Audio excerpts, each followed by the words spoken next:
How's it going, guys? And we're back with another video. So in today's video I'm going to be working on this engine. This is an old O-Gauge American Flyer number 3100 diesel electric engine. So this one I got at Hobby, or what is that place called? House of Trains in Omaha the last time that we went, and it needs quite a bit of work. The motor is, everything in the motor is complete, but it is very stiff. The cosmetic details, a lot of them are missing, and a lot of pretty much everything is bent, so we're going to have to work on that.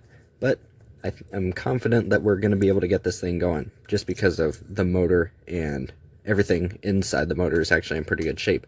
But we'll start working on it.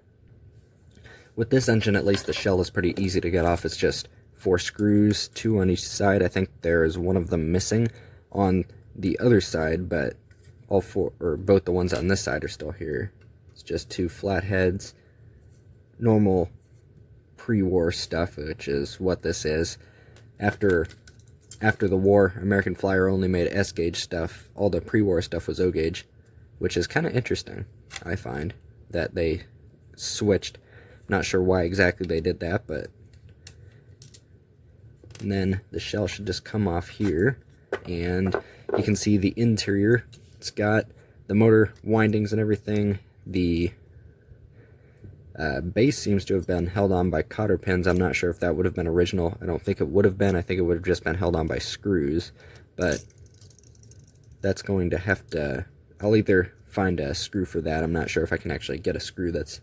if I have one at least. But the motor windings, they appear to be kind of dark right here, but I bet that we can get it working. And the motor is still pretty stiff, but I think that's mainly just because of no oil in this thing, and it's probably been 100 years since it ran.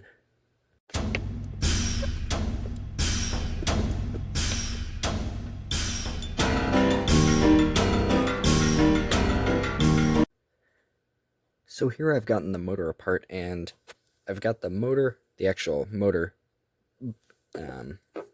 armature part out, but I think the reason that this thing was so stiff is that big gear there. You can see there's a bunch of looks like string wrapped around it, so we're gonna have to get that out, and then I feel like this thing is gonna spin a lot smoother because the wheels and everything are really hard to turn.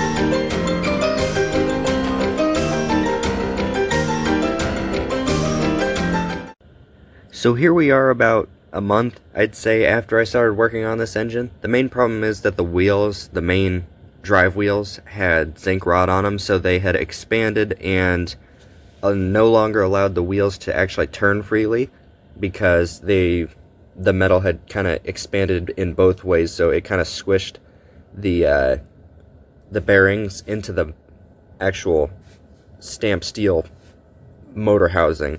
So basically the wheels wouldn't turn freely. They were really, really stiff, and the motor just couldn't move the thing. That's what was the main problem when I got it. But now, last night I worked on it after just having it sit for a little while. So I just kind of made the wheels, or I used a hammer is what I did, and a punch on the actual shafts of the wheels to get them to go apart a little bit. I'm trying to explain how this actually worked. But the wheels needed to move out this way, basically, is what it needed to do, because just to make more room for the wheels to actually turn. And then it took quite a while, because I had tried that when I first started working on the thing, and I actually got it to work pretty well now, and it actually moves fairly freely, and I got it hooked up to some just American Flyer passenger cars. Those are going to be ones that I'm probably going to repaint because they're terrible. The roof, I do have the roofs for them, but I'm not really working on them at the moment. Same with this thing. I don't have the roof for the engine though. But this thing actually runs pretty good. Because the wheels are farther apart now, it doesn't... when it goes around turns, it kind of wobbles. Quite a bit actually, but you can see... maybe, hold on. There we go. You can kind of see it there. It actually runs really good, though. The only other American Flyer O-gauge engine that I've got is an old steam engine, and the motor doesn't run nearly as well as this one does. This one's a lot better of a runner. But the other one was the one that I had to replace the wheel on. I'm not sure if I've actually shown that on video before. I think I did at one point, but I haven't run it very often because the motor's not in very good shape. Sparks a little bit. I had to clean everything on the inside and all of that. I had to get the string unwound from the main drive gear because there was a whole bunch of string on it, as I think I showed at the beginning. But other than that, and I fixed the shell as much as I could because it had been kind of just squished and everything. Same with the base. But I think that's going to be it. I don't know if I'll be able to either make a roof or find an original or something, if I can say words properly. But I think that's going to be it. So I'd say thanks for watching, and I'll see you in the next one.